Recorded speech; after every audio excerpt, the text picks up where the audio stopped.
investigating for you. This is News 4 Tucson, live at 10.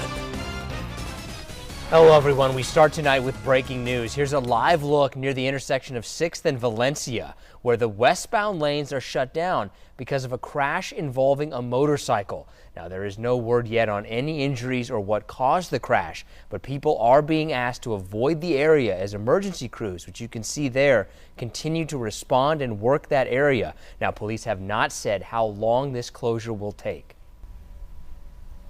A number of racehorses recently died at Southern California's Marquis Thoroughbred track, forcing the races to come to a halt. And tonight, News 4 Tucson's Eric Fink is looking into track safety here at Tucson's Rillito Park. Questions surface over safety in the Sport of Kings.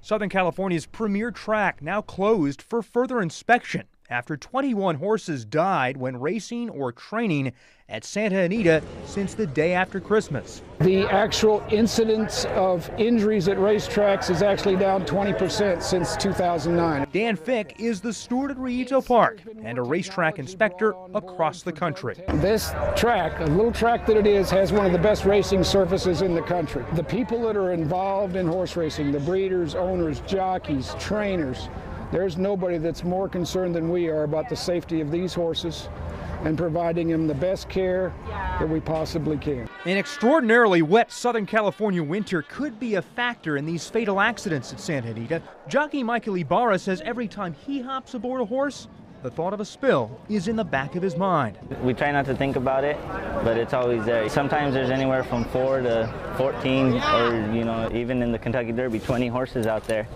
And they have a mind of their own. Anything can happen. 3 years ago on this track, Ibarra was sidelined with a major injury. I had a quarter horse that threw me over her head and ran over to the top of me, and I had a bleed on my brain. I broke my upper jaw on both sides, my eye socket, had a fracture on the back of my skull, and broke my nose in 4 places. Before every race, Fick says every horse gets checked out by a vet. They check their eyes, their nose, their overall health condition. They flex both front legs, check the hooves, have them trot 15 yards up, 15 yards back. Right now, scientists and engineers are looking at the Santa Anita track, seeing if anything different can be done in this setting to increase horse safety.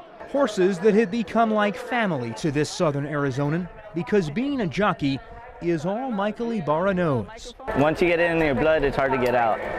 We just love it so much, you don't want to quit. Santa Anita officials hope to reopen the track for racing on March 22nd.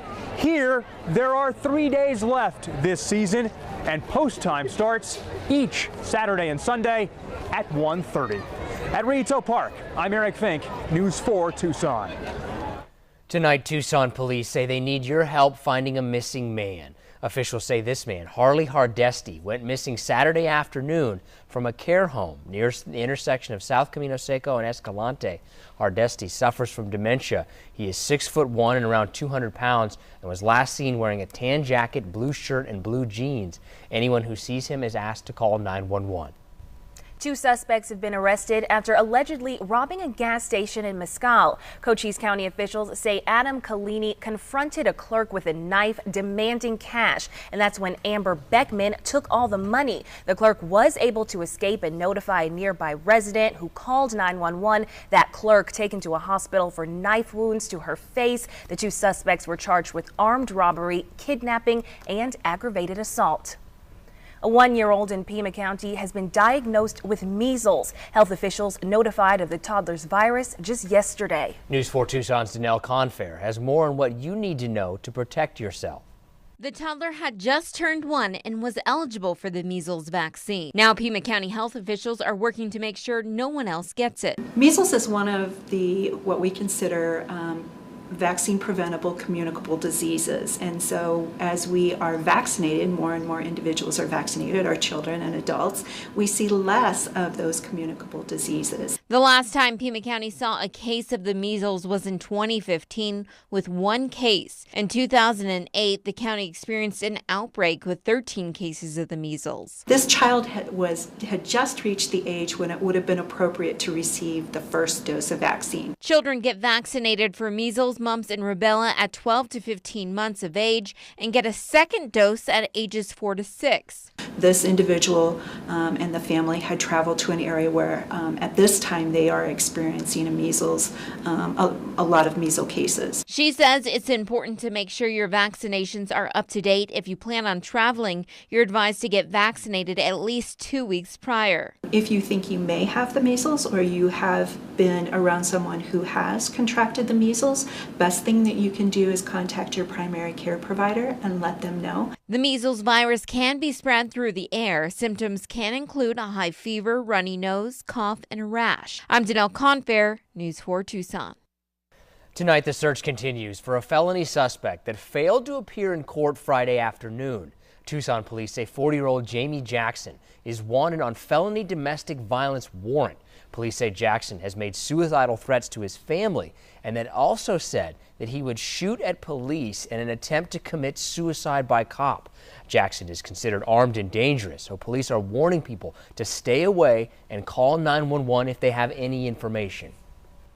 A week after a deadly tornado outbreak in Alabama, severe storms are battering the South once again. Tonight, the National Weather Service has confirmed an EF1 tornado in rural Arkansas has left more than 6 miles of damage, destroying 2 mobile homes along its path. Chris Pallone has the latest. It was a terrifying morning for people south and east of Little Rock, Arkansas, as severe storms blew through the area. When I looked out the front door, all the trees were pretty much touching the ground, laid over, and stuff was hitting the house, and it sounded like a freight train coming through. Cameron Fuller says he never knew it was coming. No siren. They said they went off down the road, but I couldn't hear them. And it was like 1 minute there were severe thunderstorm warnings, and then there was a tornado, just that quick. The tornado, part of a line of storms stretching across the South, putting about 25 million people at risk for severe thunderstorms and tornadoes. Damage has been reported in northwest Louisiana and near Tyler, Texas. Hail as big as golf balls fell outside Dallas. In Memphis, high winds blew a truck right over. The round of violent weather comes a week after a deadly tornado outbreak in the southeast. More than 20 people died in tornadoes that hit Lee County, Alabama last Sunday. Back in Arkansas, the National Weather Service confirmed it was an EF1 tornado that struck the area with winds near 105 miles an hour. It traveled more than 6 miles across 2 counties. No reports of deaths and just 2 minor injuries, but people are hurting nonetheless. The spring severe weather season off to a violent start in the Deep South. Chris Pallone, NBC News.